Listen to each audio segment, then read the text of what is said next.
let's bring in Chief Congressional Correspondent Mike Emanuel, who has been standing by to give us some of the facts. Mike?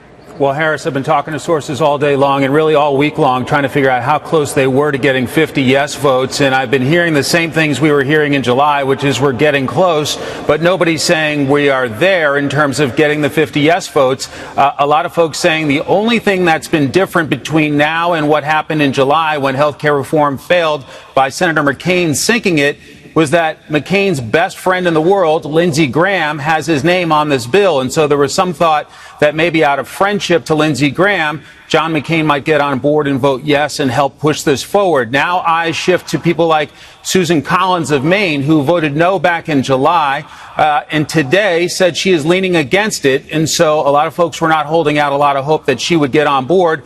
There was an event today with Vice President Mike Pence and her governor, LePage of Maine, calling on her to get on board to support this effort. But again, Susan Collins seems to be getting support back home in Maine and saying she's leaning against the bill. And so it appears this bill may be on the verge of failure. Now the question is what Majority Leader Mitch McConnell does next week.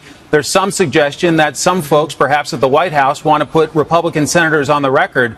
Are you for getting rid of Obamacare, or do you want to keep Obamacare? But there are some who are looking at the 2018 election math, wondering another epic failure by Senate Republicans could have a devastating impact at the ballot box next year. And so that's some of the things that we are watching in this hour. Well, that's the wild card, right? The president. And that's what I was talking about with the political panel, as you hear this from John McCain. I mean, there was a whole lot of surprise when John McCain was even entertaining this idea because he was so against the previous bill that had come out. So the wild card now is to see what the president with his bully pulpit can do. He's got bicameral leadership within his own party. That's right. I wonder if he will go to the Hill himself. We'll watch for it. Mike Emanuel, thank you very much.